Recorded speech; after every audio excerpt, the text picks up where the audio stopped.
Yeah, well, I was born in Maryborough in 41, 82 years ago, I guess it is now. And we had born on a farm, but we had the Mary River and Saltwater Creek around us, and we had fishing boats as well as farming. We were sort of a mixed farming fishing enterprise. My dad used to fish the river in those days for banana prawns, pocket netting, and for king and barra, all that sort of stuff, mullet. And then when I was 10-year-old, we moved down here. Dad gave me a 14-foot dinghy and a bit of 50 yards of net you could have those days, and a few crab pots, and I used to do that for me pocket money. Used to go down, leave the boat at the riverheads and go down and do that. And then my brother, he got a fishing boat here, so I went and worked for him when I was 14, and then we net fished this area for, out along the beach, Fraser Island, for a few years, and then got involved in trawlers in about 64. So that's when the trawling started. We started catching scallops about 65, I think it was, and been sort of involved in the industry ever since then. I built the Mary H in my brother's. We built a trawler there. We got an old fishing boat, which everyone did back in those days, and converted it to a trawler. It was called the Casuarina, and we started that in 65. And then in 67, I got a new boat built in Bundaberg Slipways, built me the Mary H, and we fitted it out. But that's the year after that, the Gulf sort of boomed, and someone come down and offered me a real good price, so I sold that and worked with my brother for a number of years after that. And then I built the Seattle in 1969, and we had her for about 12 years. And but in the meantime, we were fishing Yeppoon, or the east coast from here to Yeppoon, on scallops and prawn. And then in 1974, I bought the Aragosta. We had it working. A couple of years later, I got the Malahini. And then after that, they were mainly scallops and prawns.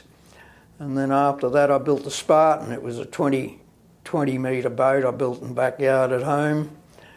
And it was the first boat on Australia with DPI to shuck on board scallops. So that's where the scallop business really got going. And we done it on board the boat, and then we built Urangan Fisheries after that to process the scallops on shore. 87, I started building Urangan Fisheries where we are now, and our jetties and all those sort of stuff. And yeah, so that's where the business sort of started. Oh, it depends on the season, Joel. Like when we were scalloping, we'd have about 100 people between the boats. We got 4 boats, of course, and the crews and spare crews and maintenance people and process workers at the factory here. So yeah, roughly about 100. But now we're down to a staff in the factory about 20, I don't know. I haven't done a head count lately, but somewhere about there. And well, our trawlers work from the Gulf down to the Queensland borders. I have got a New South Wales licence, which one of the new boats coming next year, it'll go on there, and we'll fish down there as well. So when we're chasing king prawns, we go to sea for a month. When the boys go up the Gulf, they go for the full season, like bananas are 2.5 months and tigers are 3.5 months thereabouts. So they do that stint in one hit, so most of them. A few years ago we mechanised a little bit. We put a couple of robots in, or 3 robots in, to peel scallops, and and put a vision grader in to grade them and that, so we could cut back and staff a bit. So if ever we catch a scallop again, at least we got machines can do it. We don't have to retrain a heap of staff, because it takes a long while to get the knack of peeling a scallop, because when you put a new peeler on, they cut a lot of meat and damage a lot of meat, and that becomes reject, and you only get half the money for it. So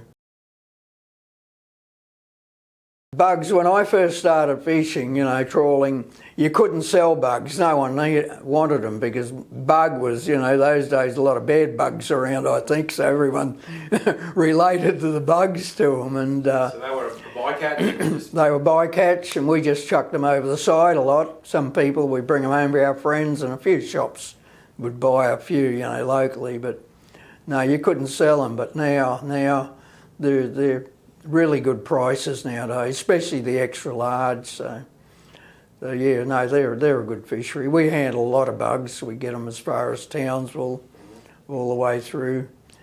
The bug stocks are in great shape? Yeah, the bug stocks, they seem to be getting better. I don't know, whatever's happening is good for the bugs, and I don't know whether I should congratulate the managers for what they've done there or not, but they're good.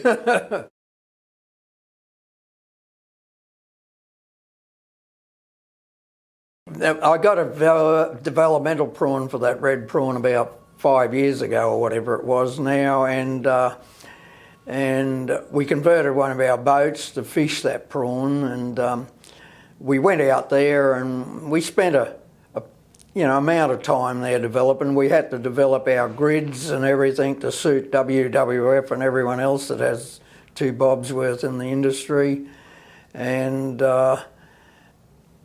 WWF and fisheries, we had to put narrow grids on, we had to put cameras on the boat.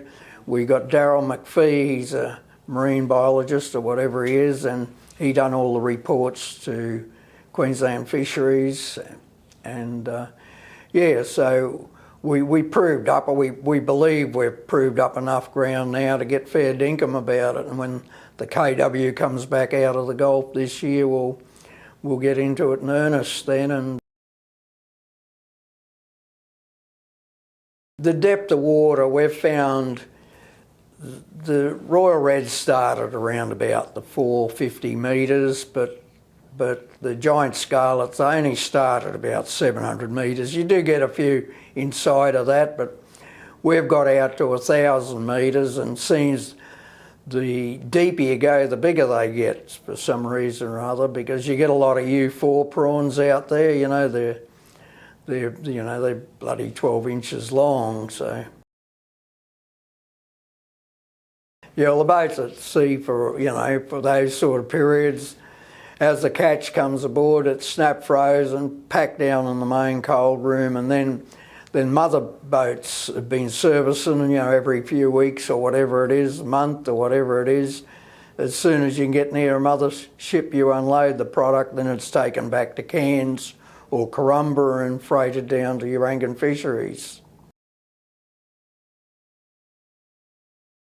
Everyone's got good prawns, but I think the Queensland prawns, I can only talk of what our prawns are, is the quality's always good on Queensland prawns, and quality sells itself, We have people ringing us up looking, not so much this year because there's a downturn in the economy and the export market hasn't been good, so, and with us not having scallops, because we leave it with selling scallops, particularly into Hong Kong, we used to lever off the scallops to sell prawns in there as well, but now we don't have that lever anymore, so that makes it a bit difficult there, but Queensland scallops are regarded by the people in Hong Kong as the best scallops in the world, so.